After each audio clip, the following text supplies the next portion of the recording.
Muy buenos días, hermanos. Les saludo en el amor del Señor. Y esta mañana vamos a continuar con lo que ha sido el estudio prácticamente que nos ha llevado gran parte del año en esta condición tan especial, pero con la bendición de estar haciéndolo acá desde la iglesia. Hoy día vamos a revisar de Timoteo, capítulo 4, versículo 9 al 11. Y dice así la palabra del Señor. Primera de Timoteo capítulo 4, versículo 9 al 11. Palabra fiel es esta y digna de ser recibida por todos, que por esto mismo trabajamos y sufrimos oprobios, porque esperamos en el Dios viviente, que es el Salvador de todos los hombres, mayormente de los que creen.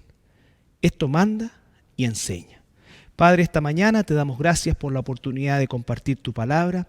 Y como siempre, Señor, te pedimos tener un corazón dispuesto, una mente atenta, Señor, a ser enseñados y transformados por ella. Te damos las gracias en el nombre de Jesús. Amén. Bueno, mis hermanos, esta mañana retomamos, como dije, el estudio de esta carta de Primera de Timoteo. Y solamente recordar que la semana pasada nuestro pastor Tadeo trató los versículos 7, 8, 2 versículos solamente, pero que encerraban una tremenda enseñanza, porque nos hablaba, recordar que el subtítulo de todo esto es un buen ministro de Jesucristo, ¿ya? Esta es una carta eminentemente pastoral, dirigida de Pablo a Timoteo, el pastor de la iglesia de Éfeso. Sin embargo, es extensiva a todos los creyentes, a todos los cristianos, vale decir, esto no es exclusivo de un ministro propiamente tal, sino que es algo que es absolutamente extendible a todos los cristianos. Y así lo dejó dicho, ¿no es cierto?, el apóstol en varias oportunidades dentro de la misma carta. La semana pasada, ¿no es cierto?, lo primero que comenzaba era hablando de desechar. Entonces yo quiero que usted recuerde que estos verbos están en un carácter imperativo. Eso significa que son órdenes, no sugerencias. Fíjese que lo importante es esto.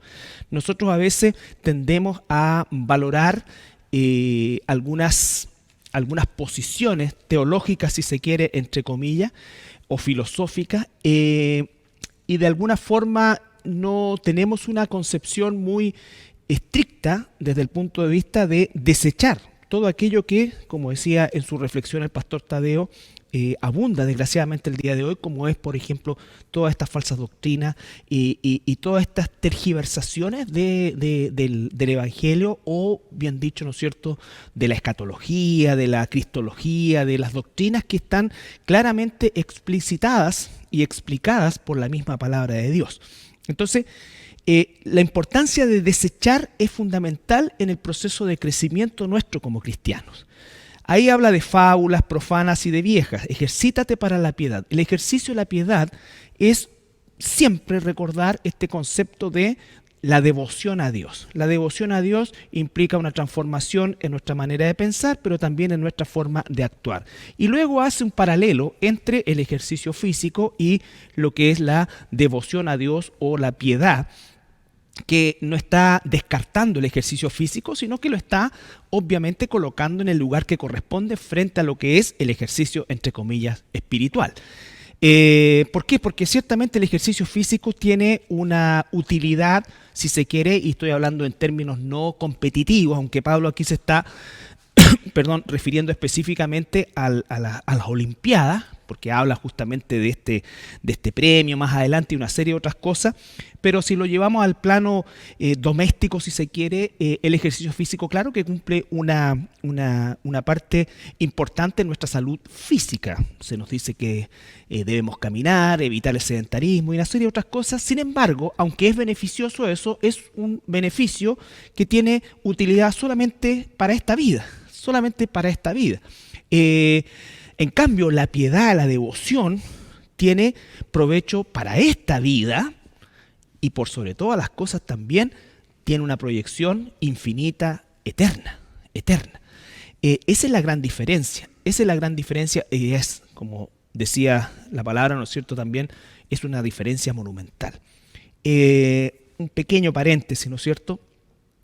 Hoy día, y estoy hablando muchas veces, y estoy hablando de cristianos, así como el pastor dejó en claro que Apocalipsis 3:20 tiene una aplicación, tiene una dirección bien clara, está hablando a una iglesia, por lo tanto es el pueblo de Dios el que está, arrinconando, por así decir, al Espíritu Santo, constriñéndolo, como dice, y el llamado es justamente a todo lo contrario, a abrirse para que el Espíritu Santo comience a tomar control de toda nuestra vida. Aquí también el tema parte como porque podemos pensar o llevarlo a un plano de otras personas, pero nos está hablando a nosotros, a los cristianos. Así como en aquella época había una obsesión por el ejercicio físico, ¿no es cierto? No nos olvidemos que estamos en medio de el sumo de la cultura greco-romana, que hacía un culto despiadado, si se quiere, hacia el cuerpo. El día de hoy sucede lo mismo. Y con mucho respeto le digo al pueblo de Dios que hay mucho pueblo de Dios que invierte mucho tiempo en el cultivar el cuerpo, el estado físico, el deporte. Y seguramente, y así ocurre muchas veces, versus lo que se dedica al crecimiento espiritual, resulta ser una diferencia muy grande. A veces los tiempos dedicados a la devoción espiritual, al ejercicio espiritual, están invertidos conforme a la enseñanza y al mandato, ¿no es cierto?, que aquí se nos está entregando, que es justamente lo contrario. Dedicamos hoy día quizás mucho tiempo al ejercicio físico y muy poco tiempo o muy paupérrimo el tiempo que le entregamos a la devoción espiritual, ¿ya? Y por favor, entendiendo este concepto de equilibrio, que claramente aquí es un asunto de prioridades. Aquí hay un asunto de extensión de lo que estamos viendo. No hay una descalificación al ejercicio físico, de hecho es sano, es saludable, es aconsejable, es necesario, pero la prioridad de nuestro tiempo debiera estar ocupada por el ejercicio espiritual. Bien, nos enfocamos después de este breve resumen de lo anterior para que usted entienda que esto sigue un hilo, ¿no es cierto? Aunque nosotros tomamos versículos por separado para hacer un examen más exhaustivo, más profundo, todo esto va en una línea de pensamiento que está entregando el apóstol Pablo. Y en el versículo 9 nos dice: palabra fiel es esta, y digna de ser recibida por todos. Y vuelve a hacer énfasis en palabra fiel. Y si nos remitimos a 1 de Timoteo capítulo 1, versículo 15, Pablo usa la misma expresión. 1 de Timoteo 1:15 dice: palabra fiel y digna de ser recibida por todos, que Cristo Jesús vino al mundo para salvar a los pecadores, de lo cual yo soy el primero. Y esto es importante porque recuerde que está haciendo un énfasis en la fidelidad de la palabra, y decir fidelidad de la palabra es decir fidelidad de Dios. Dios es un Dios fiel, ¿no es cierto?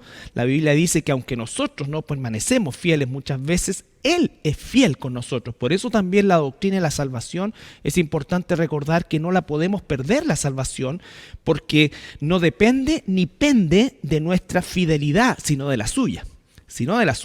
Entonces, aquí está diciendo palabra fiel es esta y digna de ser recibida, y acá dice por todos. Por eso le decía al principio que aunque esto es una carta que tiene una dirección hacia un pastor joven, en este caso como Timoteo, es extensivo a todo creyente. Vale decir, todo creyente debe desechar fábulas profanas, todo creyente debe priorizar la devoción a Dios por sobre el ejercicio físico, si es el caso, ¿no es cierto? Y todo creyente debe considerar y debe destacar permanentemente que la palabra de Dios es fiel. Quiero que vayamos a Deuteronomio capítulo 7, versículo 9. Deuteronomio es el quinto libro del Pentateuco.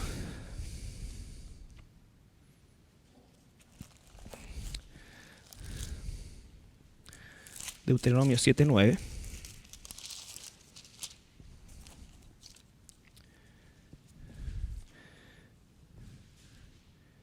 Aquí está Moisés escribiendo, inspirado por el Espíritu Santo, y dice: conoce, pues, que Jehová tu Dios es Dios, primera cosa, Dios fiel, que guarda el pacto y la misericordia de los que le aman y guardan sus mandamientos hasta 1000 generaciones.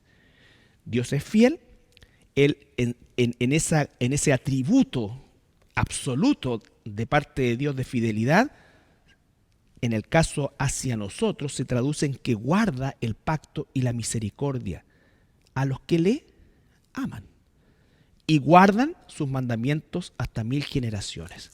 Entonces, nos incluye a nosotros y Él es fiel a nosotros. Recuerde, yo amo a Dios porque Él me amó primero, ¿no es cierto?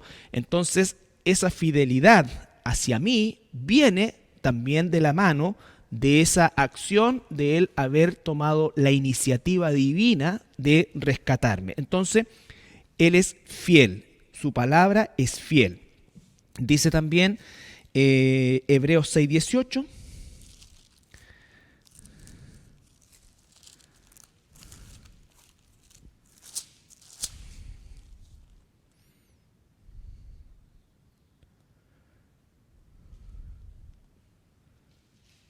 Hebreos 6:18.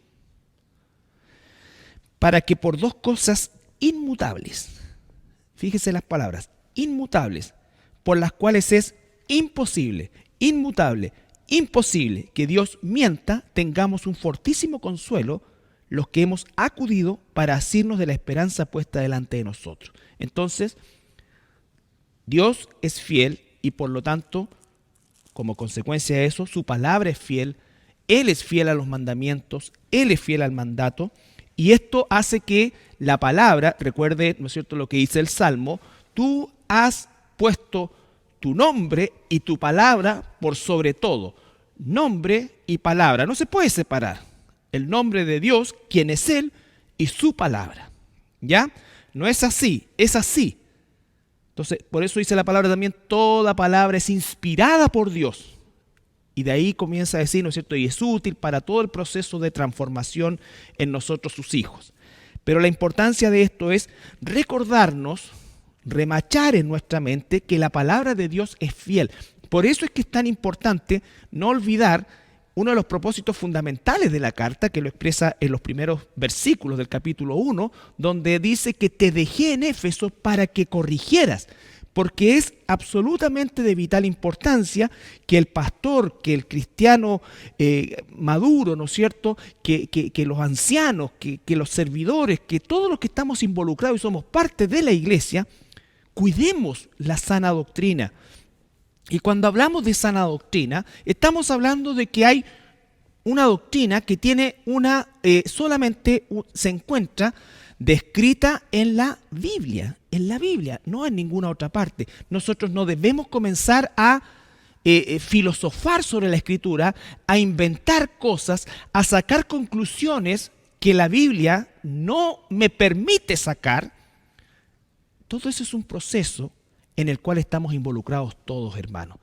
Pero en este caso hay una responsabilidad de guiar ese proceso por parte de los pastores, los ancianos, los líderes, los maestros, aquellos que por soberanía de Dios hemos sido llamados a alimentar el rebaño, Entonces, lo primero es que vuelve a establecer la fidelidad de la palabra y de la dignidad de esta palabra, y que eso hace que sea absolutamente necesario que sea recibida por todos. Ese todos ahí, hermanos, en este caso está enmarcado en todos los hijos de Dios.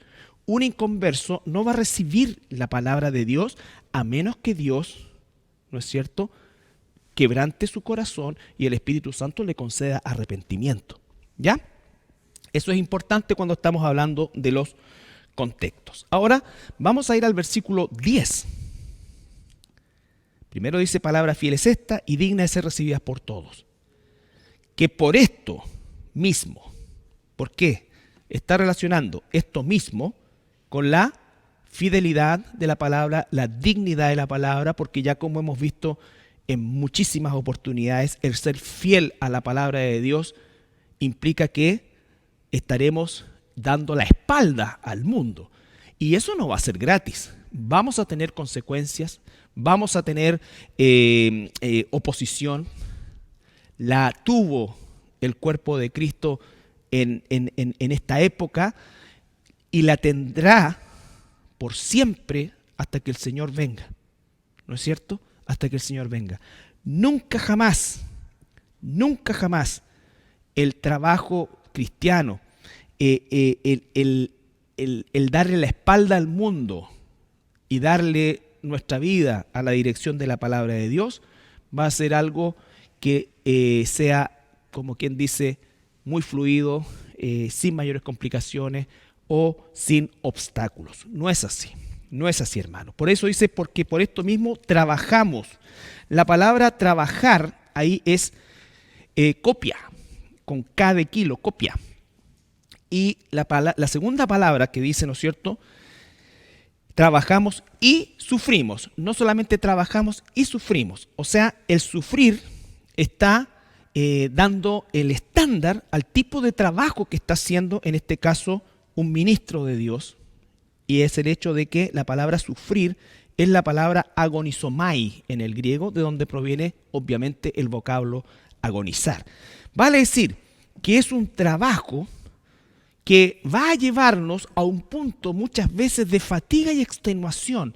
Vale decir, le está diciendo Timoteo, si tú eres un ministro de Dios, has sido llamado, has sido reconocido, ¿no es cierto? Y has sido también aceptado por la iglesia, significa que tú tienes un mandamiento, un mandato, y la carta primera y segunda de Timoteo específicamente también va a tratar ese aspecto, que te implica el hecho de que tú tienes que trabajar de forma intensa, apasionada, responsable, y muchas veces vas a agotarte y vas a agonizar por el trabajo. Por eso es que el pastorado no es un trabajo, es un llamado. Es un llamado. Saber cosas de la Escritura, entender la Escritura, tener una gran biblioteca, no es sinónimo de ser un pastor. Hay un llamado. No estoy excluyendo esto. Digo, esto no es lo que significa ser un pastor.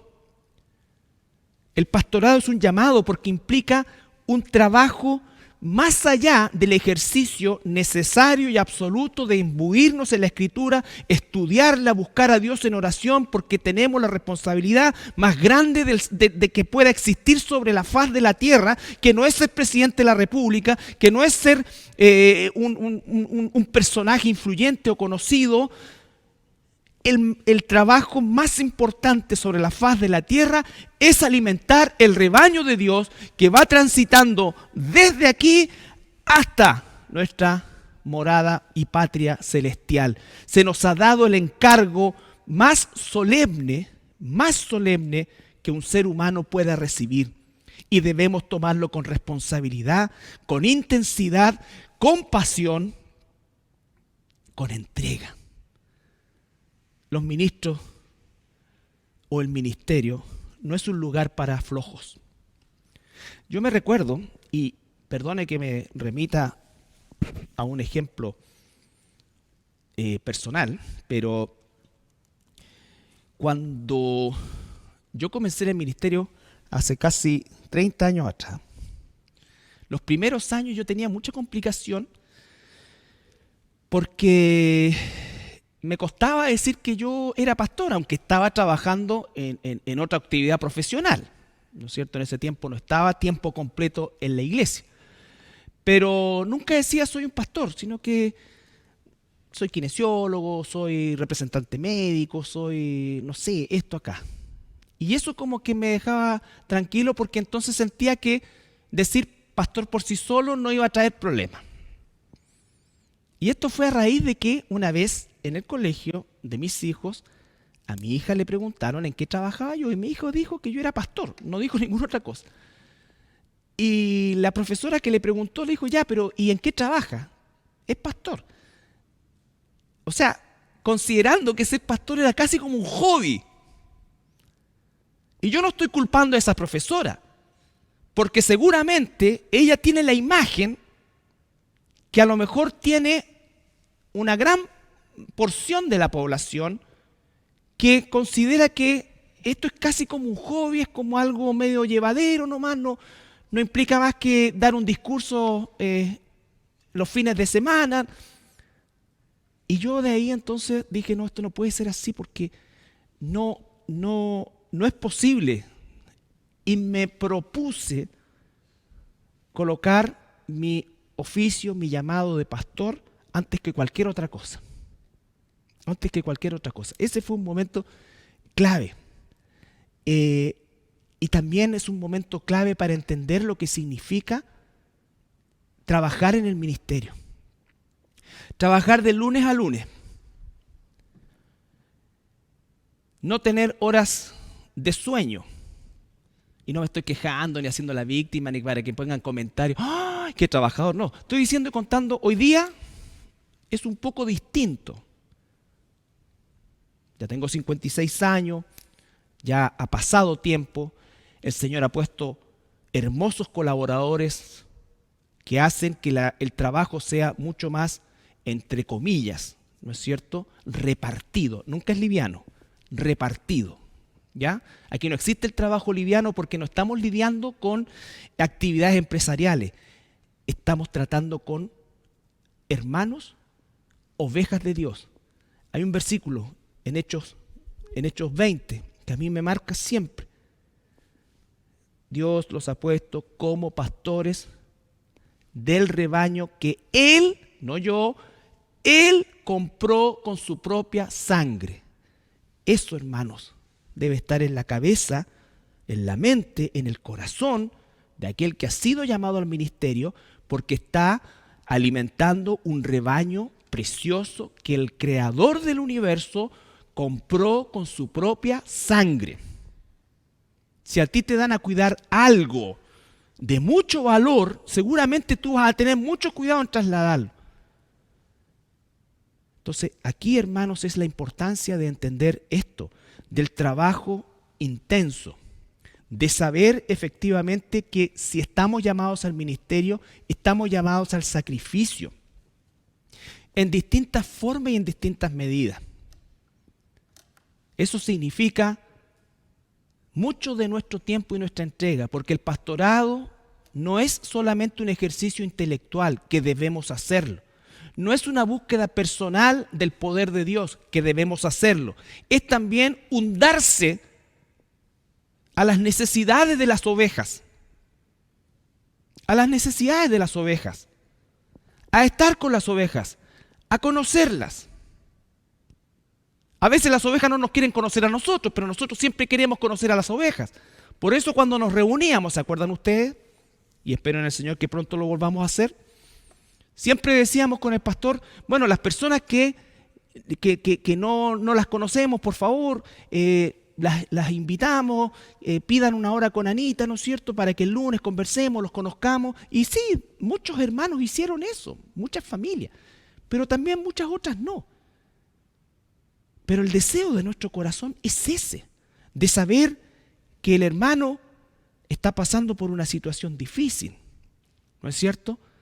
Ahora, teniendo un rebaño más grande, obviamente que esos momentos se van repartiendo y se deben repartir, en este caso entre nosotros los pastores, con Anita la secretaria, nuestra maestra, todo, ¿no es cierto? Es como un mentolato, todas las cosas que necesitemos se las pedimos a la Anita.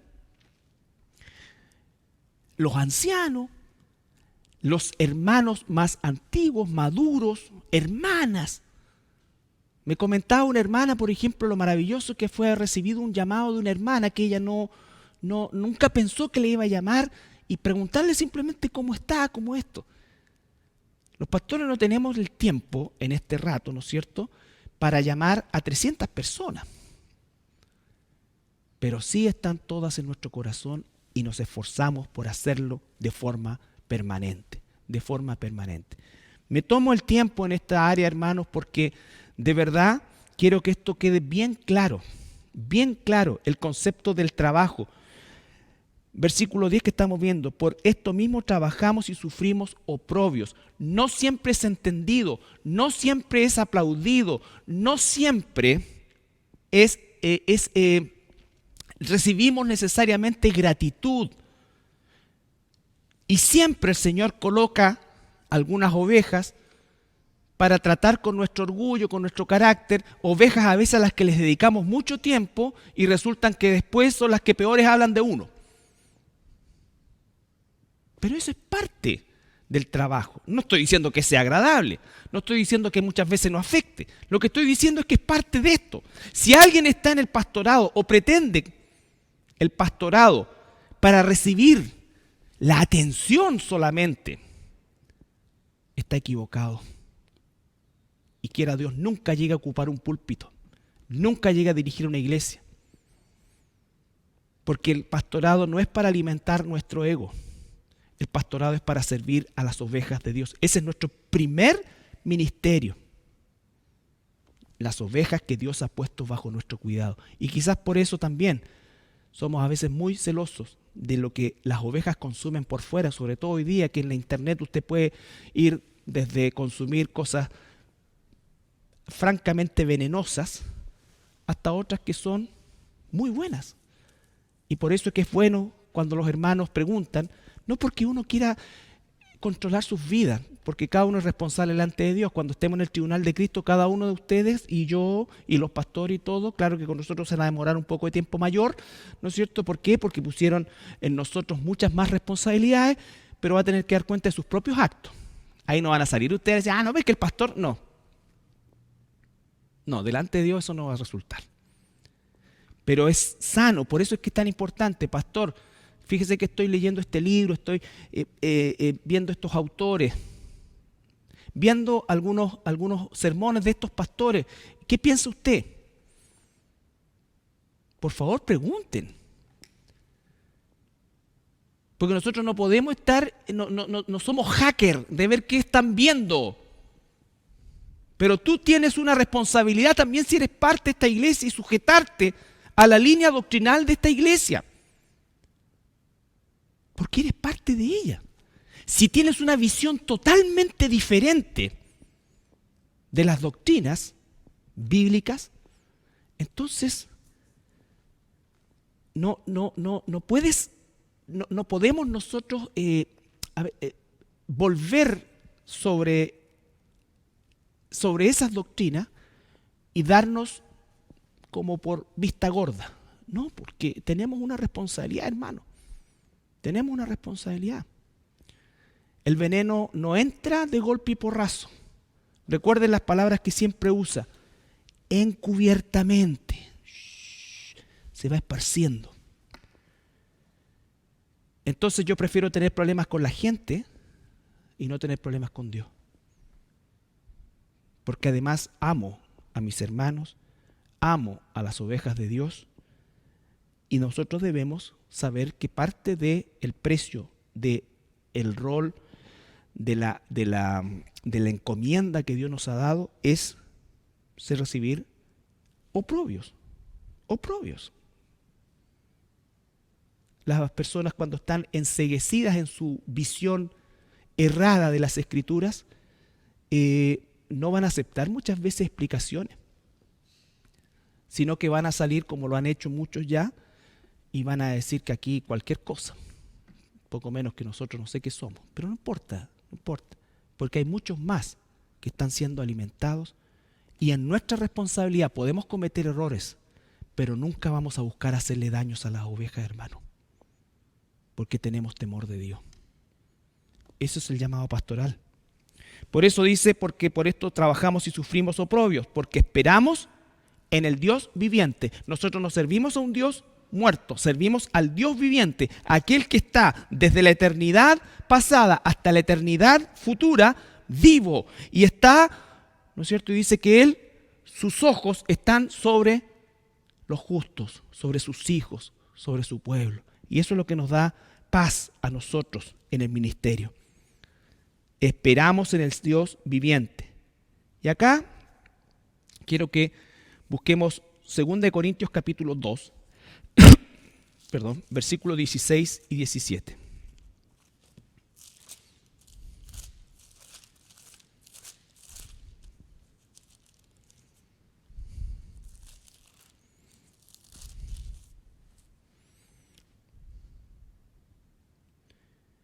lo que me refería yo respecto a que en nuestro ministerio podemos cometer errores y los hemos cometido, pero otra cosa es deliberadamente buscar dañar al rebaño. Versículo 17, 2:17. Pues no somos como muchos que medran falsificando la palabra de Dios. Por distintas razones, las explica Pablo, pero no es el tema. Sino que con sinceridad, como de parte de Dios y delante de Dios, hablamos en Cristo. Ahora, el versículo 16 dice: a estos ciertamente olor de muerte para muerte, y a aquellos olor de vida para vida. Y para estas cosas, ¿quién es suficiente? Y ahí dice: pues no somos como muchos que medran falsificando la palabra de Dios, sino que con sinceridad, como de parte de Dios y delante de Dios, hablamos en Cristo. Reconocemos nuestra incapacidad, reconocemos nuestra necesidad absoluta del ejercicio del Espíritu Santo en nosotros para poder llevar adelante la obra, porque no hay nadie, no somos suficientes. Por eso cuando alguien, ¿no es cierto?, se muestra de una forma orgullosa, pedante en el ministerio, por causa de lo que sabe o no sabe, o peor aún, lo que cree saber. Eso, hermanos, no es lo que Dios dice. Nadie es suficiente. Nadie es suficiente. Y no es el saber, es el amor lo que cubre multitud de pecados. Y eso, hermanos, es el punto esencial del ministerio. El punto esencial del ministerio. Como siempre le pregunto yo a aquellos jóvenes a veces que tienen la intención del pastorado, si realmente están dispuestos a dar su vida por las ovejas. A dar su vida por las ovejas. No estoy hablando ni siquiera de la vida física, no, sino que a dar su vida significa negarse. A negarse a sí mismo. A negarse a sí mismo por causa de las ovejas. Entonces, son cosas fundamentales que nos enseña la palabra. Y en 1 Corintios ahora, capítulo 15, versículo 10.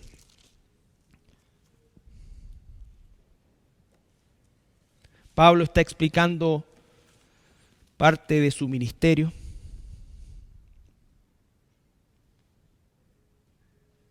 Y él habla de su incapacidad por sí solo. ¿No es cierto? Él se llama el más pequeño de los apóstoles. Y el versículo 10 dice: pero por la gracia de Dios soy lo que soy. Y su gracia no ha sido en vano para conmigo. Antes he trabajado más que todos ellos. Pero no yo, sino la gracia de Dios conmigo. Pablo dice: yo he trabajado más que los otros.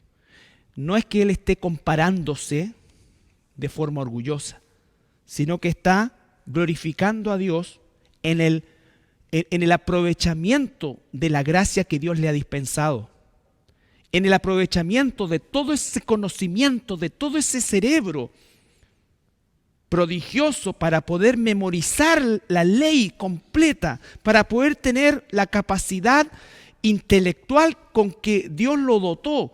Todo eso, él hoy reconoce aquí en este pasaje que no es suficiente, y sin embargo dice que la gracia de Dios hace que él haga lo que haga. Pero él no ha desaprovechado esa gracia, la ha puesto al servicio de un trabajo, de un esfuerzo, de una agonía, y vaya que Pablo vivió cada una de esas palabras, ¿no es cierto?, por causa del amor a la iglesia. Cuando habla con los corintios, él dice: yo no vine con sabiduría, ni dando malas de, ni hablando de grandes autores, no, vine a hablarles de Jesús, de la necesidad que ustedes tienen de arrepentimiento y salvación. Eso es lo que dijo el Señor. Nada más. Y si había alguien que era capaz de exponer con una exactitud teológica las Escrituras, era el apóstol Pablo. No creo que exista nadie en el mundo, con todos los grandes siervos que Dios nos ha también provisto a lo largo de la historia, que se haya comparado al apóstol Pablo.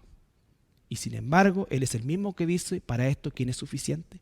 Es el mismo que dice, ¿no es cierto?, que no usó ningún tipo de argumento persuasivo, sino que claramente se ciñó a lo que la palabra le manda y reconoció en todo momento su insuficiencia, ¿no es cierto?, su total necesidad de Dios, y toda la gloria era siempre para Dios, siempre para Dios. Entonces, tenemos, y volvemos a 1 Timoteo.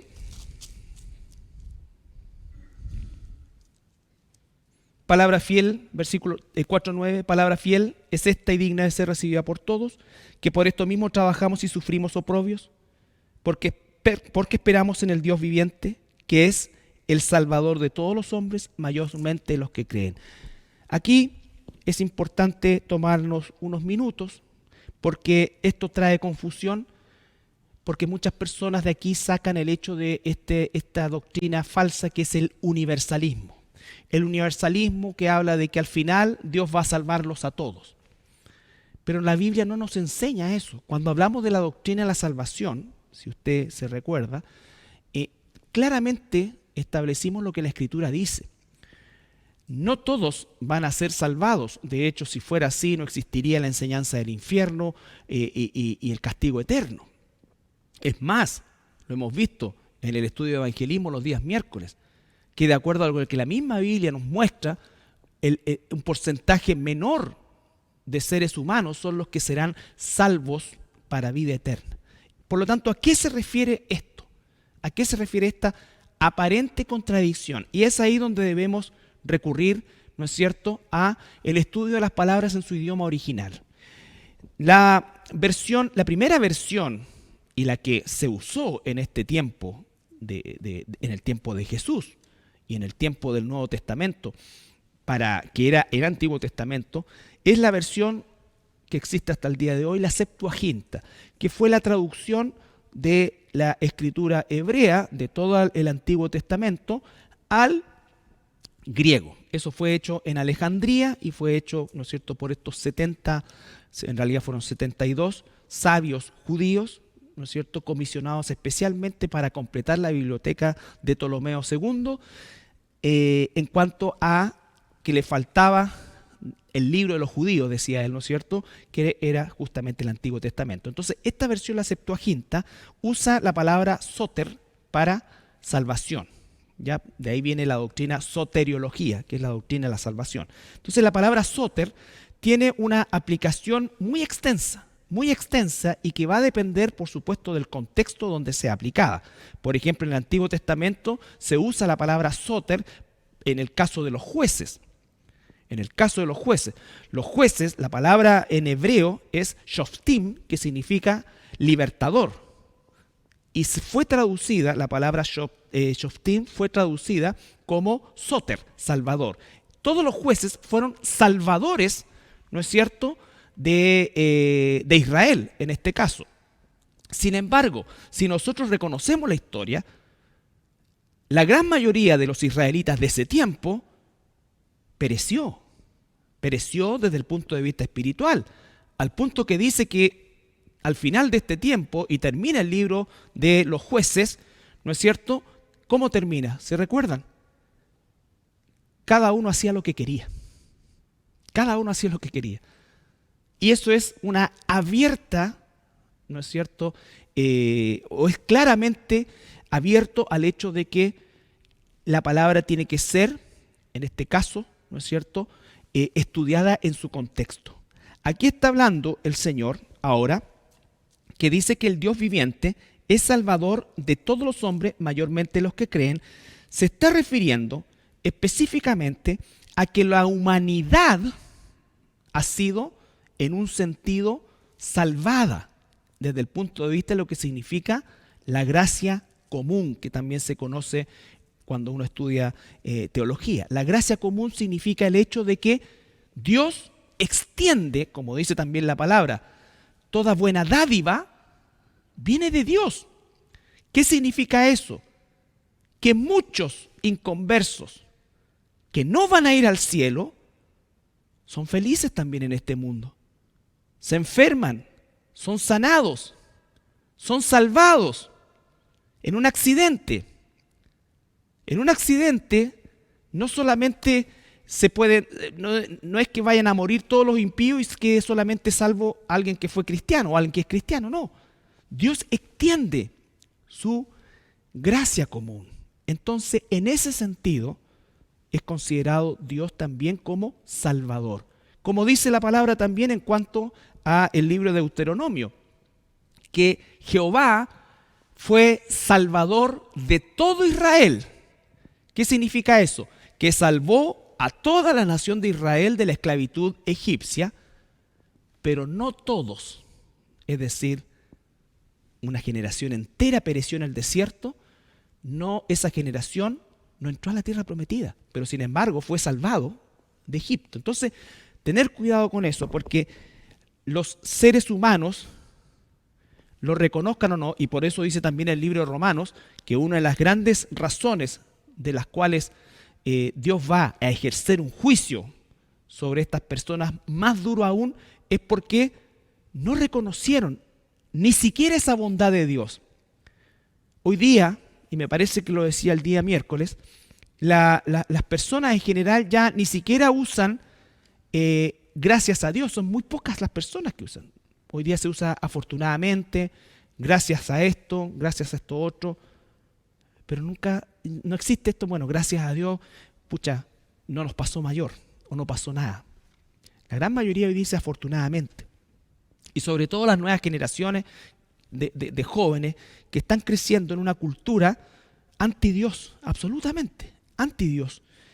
La importancia de entender esto, porque en el fondo eso se remite, por ejemplo, a lo que dice la palabra en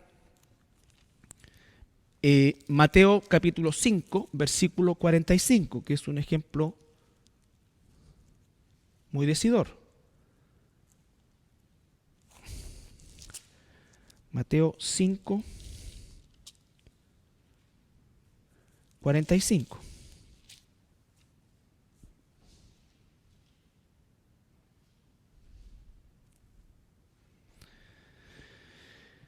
Voy a partir del versículo 43, para entender el contexto también. Oíste que fue dicho, amarás a tu prójimo y aborrecerás a tu enemigo.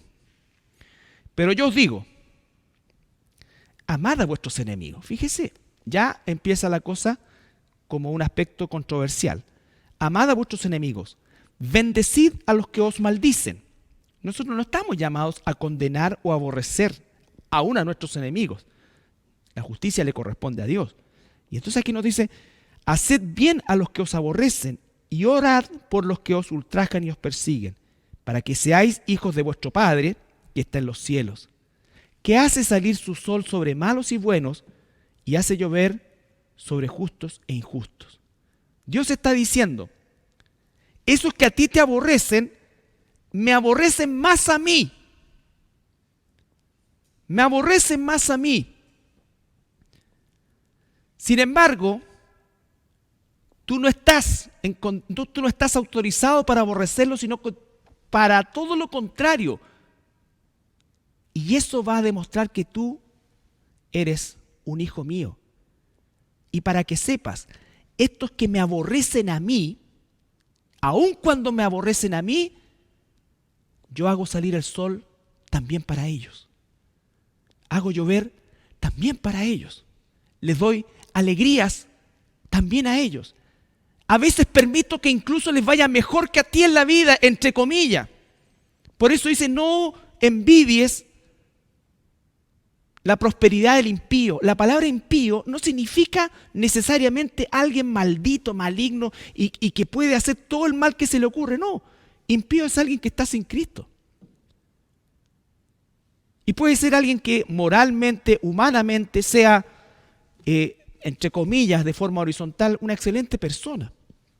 Pero sabemos que el cielo no se gana siendo excelente persona. El cielo se gana por medio de Jesucristo. Por medio de Jesucristo y su obra redentora. Entonces, Cuando la Biblia dice en 1 Timoteo 4:10 que estamos analizando, que Dios es salvador de todos los hombres y mayormente, la palabra mayormente ahí, Reina Valera lo tradujo como mayormente, pero en el idioma griego usa la palabra que significa exclusivamente. Y colocaron mayormente porque parecía, en la traducción, un poco una dicotomía entre decir salva a todos, pero exclusivamente a esto. ¿Ya? Entonces colocaron mayormente. No estoy diciendo que la Reina Valera sea un error, no. Estamos hablando de que trata, las traducciones son, entre paréntesis, herramientas que nos ayudan a saber lo que la Biblia dice. Pero existen traducciones que tienen alto grado de literalidad y otras que tratan de conservar la idea. Entonces, la idea es salva a todos y exclusivamente a los que creen. Eso es lo que dice el texto. Y cuando habla exclusivamente a los que creen, da por hecho que los que creemos también el sol sale para nosotros y también nos puede ir bien y también nos cuida y todo lo otro. Pero exclusivamente somos salvos, ¿no es cierto?, por medio de la sangre de Cristo, y ahí sí está hablando de la salvación del pecado y la vida eterna. Pablo dice en 1 Timoteo 1:1, para que usted tenga ahí y no irnos tan lejos, usa la misma palabra soter.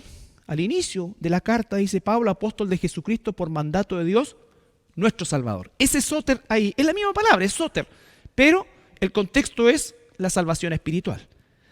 Y el contexto de la salvación espiritual en el versículo que estamos leyendo es la palabra exclusivamente de los que creen. Está dando por hecho que es soter, ¿no es cierto?, de la humanidad en un sentido de lo que conocemos como la gracia común, pero es soter solamente de aquellos que creen, ¿no es cierto?, que es producto de la obra de Jesucristo. Luego pasamos al versículo 11, que es, esto manda y enseña. Algunos piensan si eso tiene que ver con lo que va a decir a continuación o con lo que dijo anteriormente. Y la verdad que da lo mismo, porque el sentido de esto no es cortar la enseñanza, sino que es reforzar la enseñanza. Este versículo 11 es aplicable a todo lo anterior y es aplicable, a todo lo que viene a continuación. Y da la idea, justamente como dijimos de un principio, de que nosotros, el pueblo de Dios, sepamos, reconozcamos, entendamos de que la palabra de Dios tiene un carácter imperativo y que a los ministros de Dios se nos dice que debemos mandar, ¿no es cierto?, y enseñar. Vale decir que somos responsables de que las ovejas de Dios entiendan el peso de esta orden, que no la tomen como una sugerencia, sino que lo tomen como lo que es, un mandato. Es un mandato, ¿no es cierto? Aquí hay una verticalidad. La verticalidad no es con el pastor, la verticalidad es con Dios y con su palabra. Si un pastor va a ejercer el pastorado, debe predicar con la palabra para que su predicación tenga el carácter de verticalidad que no pasa por mí, sino que viene de Dios. Nosotros somos solamente los que comunicamos las órdenes de Dios. Si usted ha tenido alguna cultura castrense, sabrá que esto de la verticalidad es la clave de la disciplina y de que se puedan, en definitiva, cumplir los objetivos, ¿no es cierto? Entonces, si un general le dice a un coronel, oye, quiero que todos se vistan de azul mañana. El coronel va a ir donde el mayor, le va a decir, mayor, la compañía tiene que estar toda de azul mañana. A su orden, mi coronel. Teniente, lo mismo. Y al otro día todo el regimiento tiene que aparecer vestido azul. Nadie va a decir, oye, pero que en realidad a mí me gusta más el rojo, ¿no? O no va a decirle otro, el general sugiere que nos vistamos de azul. No, son órdenes. Y si no se cumple, hay disciplina por eso. El pueblo de Dios estamos hasta la tusa para la gente que nos vende del extranjero, es como más arriba de la cabeza. De esta cosa de que sí, en realidad es como cuando se enseñaba, ¿se acuerdan eso? Bueno, Cristo es mi Salvador, pero no mi Señor. ¿Qué es eso? Cristo es mi Salvador, pero todavía no lo hago mi Señor. ¿Por qué? Porque se ha buscado quedar bien con las personas y darle la espalda a la verdad de Dios. No estoy hablando que tenemos que ser violentos, no estoy hablando de que tengamos que ser respetuosos, sino que tengamos que ser bíblicos, directos. Esto manda y ordena. Por eso es que es tan importante el camino de entender que estas no son sugerencias. Solamente para terminar, Tito capítulo 2, versículo 5. Perdón, 2:15. Después de dar una larga enseñanza, Pablo le dice a Tito, esto habla, lo que está diciéndole y lo que le va a decir a continuación, esto habla y exhorta y reprende. Habla, exhorta y reprende con toda autoridad. Nadie te menosprecia. O sea, nadie, ¿no es cierto?, te quite la autoridad cuando tú estás hablando y exhortando con la autoridad de la palabra de Dios. Lo hemos dicho muchas veces, los pastores no tenemos ninguna autoridad sobre las ovejas que no venga de la palabra de Dios. Yo no tengo autoridad para decirle a un hermano, oye, ¿sabes qué? Que me gustó tanto tu camioneta, necesito las llaves mañana. No tengo la autoridad para decirle a alguien, oye, el Señor anoche me visitó y me dijo que tú tenías que darme tal o cual cosa. No tengo la autoridad ni siquiera para obligar a que las personas hagan aseo. No tengo la autoridad, el pastor Tadeo ni yo no tenemos esa autoridad. Pero sí tenemos la autoridad que viene de Dios para decirle, congréguense, ofrenden, oren, estudien, cuiden la iglesia de Dios, no murmuren. Eso sí, porque está en la Escritura, porque nosotros mismos estamos bajo esa autoridad. Y entonces estamos llamados a dar ese mandato. Nuestro general nos ordena a nosotros y nosotros lo transmitimos al pueblo. Y nosotros mismos estamos bajo esa ordenanza también. Entonces, esa es la importancia de estos 3 versículos, hermanos, que vuelvo a insistir, está inicialmente dirigido al pastor, al anciano, ¿no es cierto?, pero es extensivo a todo el cuerpo de Cristo, a todo el cuerpo de Cristo. Comienza por nosotros, porque hemos sido puestos también para guiar el rebaño, pero se extiende a todo el rebaño, porque todos somos responsables de la salud doctrinal, espiritual de la iglesia del Señor. Así que vamos a orar. Padre Santo, gracias te damos en esta tarde, en esta mañana, Señor, por tu palabra. Y te pedimos, Señor, que podamos hacerla extensiva a nuestra hermandad, pasando primero por nosotros mismos, Señor, redarguyéndonos, exhortándonos, corrigiéndonos, disciplinándonos a nosotros mismos, para que el mensaje sea el correcto, diáfano conforme a tu palabra, Señor, entendible, y también que en el poder del Espíritu Santo sea también cada día aplicado en nuestras vidas. Gracias, Señor amado, en el nombre de Jesús. Amén.